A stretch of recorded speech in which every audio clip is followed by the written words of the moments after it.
Hi there, it's Claire from Clairified Creations and welcome back to a life update video. If you all are new to this channel, I am a pediatric registered nurse and I do a little bit of everything. I just finished uploading all of my vlogs from when I went to Bangkok, Thailand over in Southeast Asia for a few weeks. So all of those vlogs are posted and a lot has happened since the month of September, October. Life kind of got crazy and a lot of changes have occurred in such a short time span. It's now a new year, 2024. So I thought I'd share with you all some changes that are going to be coming and some things to expect from this channel. The first change you've already probably noticed, new environment, and maybe you have noticed, maybe you haven't, new hair. I got a pretty major haircut a few weeks ago. I got 6 inches chopped off and I went a little different with bangs. So I actually have side bangs now. I'm going to show you all. They're cut right here and right here. I've never had bangs other than when I was very little. I think I was around 7. I went into the haircut and I said, hey, just do something different. I don't really care what. I showed her a picture and she did it. She also put some layers in my hair. So if you're wondering, maybe you are, maybe you aren't. Update number 2 is the space. It's not my childhood bedroom anymore. A couple months ago, back in November, me and my roommate Sydney moved into an apartment, and I do have that video live already, and it has a little bit more on how we got the apartment and all things related to that. I did an empty apartment tour and showed you all around a little bit. So if you haven't already seen that video, go check that out and come back here because a lot of details will be answered in that vlog over there. This one is more of a general everything else kind of thing. I'm gonna go ahead and back up a little bit. So what you just saw, if you've been a true subscriber since the very beginning, you've noticed I've posted 13 Thailand vlogs, and after that I sort of took a pretty significant break from YouTube. Not intentionally, I never take intentional breaks, but sometimes things just happen. So that is all from September 18th-ish through October 6th. That is that time span that all of those vlogs were filmed in. I asked you all on my Instagram for a Q&A. I put up a little slide on my stories and said, what questions do you all have? And unfortunately, only one person put in a question.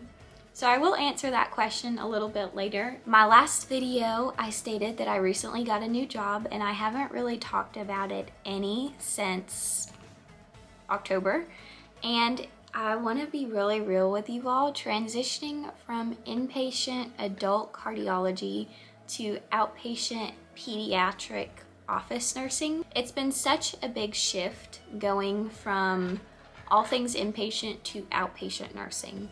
And let me tell you all, I thought that I was really prepared for pediatrics and working with kids in general because I've done volunteering, I did an externship at a hospital with kids, a lot of different things specifically with children, and I thought that I knew a lot going into it. And man, nursing is just very different because kids don't always want to cooperate with you. There are things that you need to get done as a nurse and for their health, and if you ask a kid, they're gonna say no. For instance, strep tests.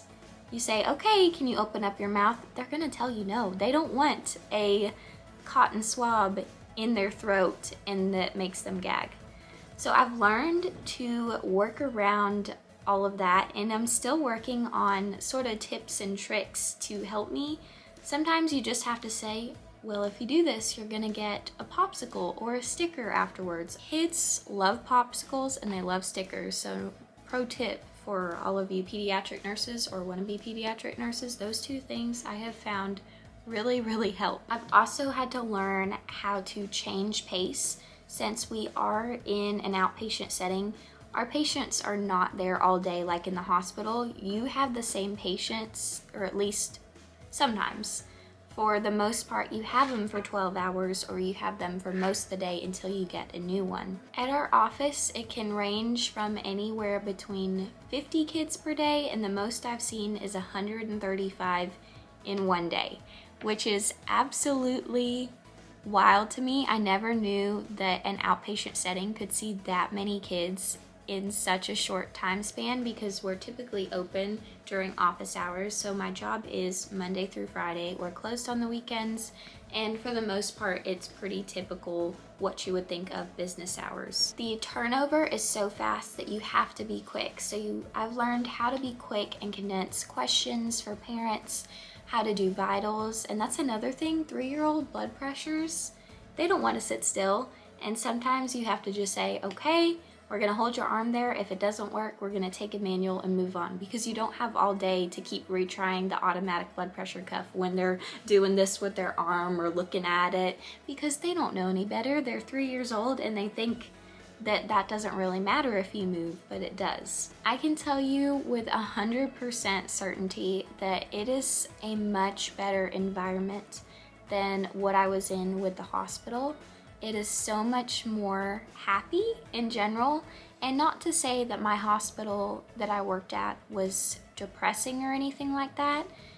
Being around my coworkers, I had some really good coworkers at the hospital, but it's nothing compared to what it is right now, because my coworkers are all really joyful. They're all super excited to be there. They're happy, which is something you don't always get with adult nursing. I feel like it is more serious, and it should be serious because their lives are being altered by something like a heart attack, or they have heart rhythm issues like AFib, or some pretty serious things that are going on.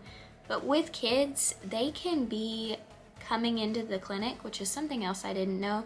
Some of our kids are really sick and do get transferred to inpatient hospitals after their visit, or we do a lot to keep them out of the hospital. A big misconception that a lot of people have is you go to an office and you're just putting band-aids on people and simply doing a couple things here and there. At our office, we do our labs, so we do strep, COVID, flu, we do in-house labs, we do send-out labs, we'll do catheterizations, immunizations, steroid shots. We do a pretty wide variety of things, and blood work is another thing. I also have a very, very sweet manager. To have that really good support system, great coworkers, and everybody helps you out at the office. You are not alone. I always would ask for help, and nobody ever told me no, but it was kind of sort of a, you're the nurse of these 6 patients for the day. You're not really gonna help out another nurse unless they call you in.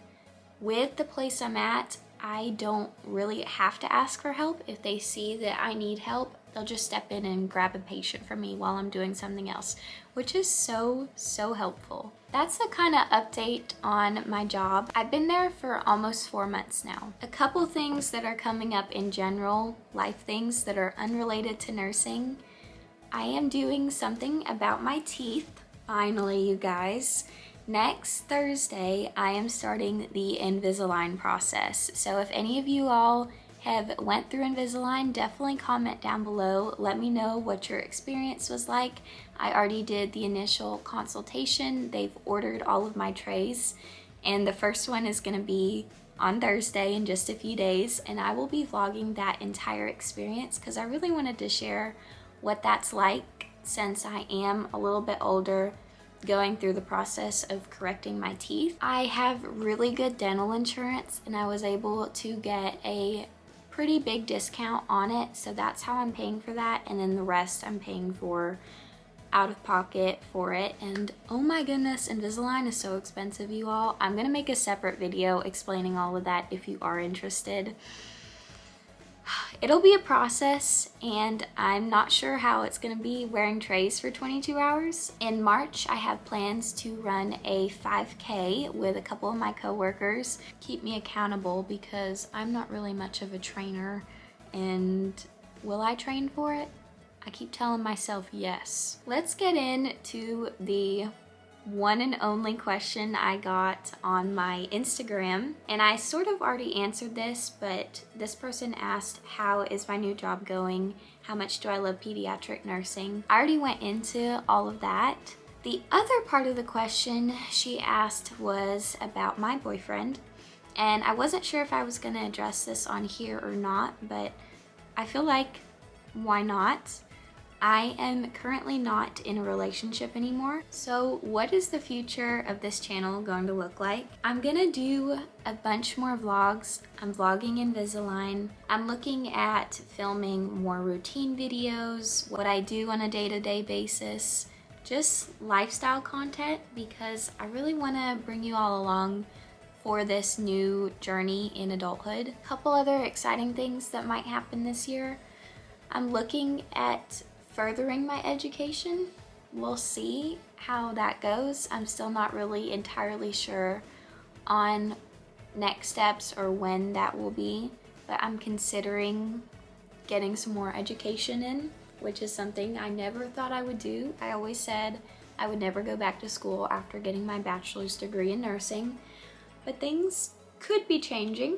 I know that's pretty vague and fairly broad, but I don't really know for sure what the plan is. So when I do know the plan and things start happening is when I will share with you all a little bit more. That about sums everything up. If y'all have any more questions on anything in general about where I've been in the past 4 months, I really have been here and working on getting this place a little bit more cozy, adjusting to adult life, adjusting to going grocery shopping on Saturdays. I will see you all in my next video. Bye!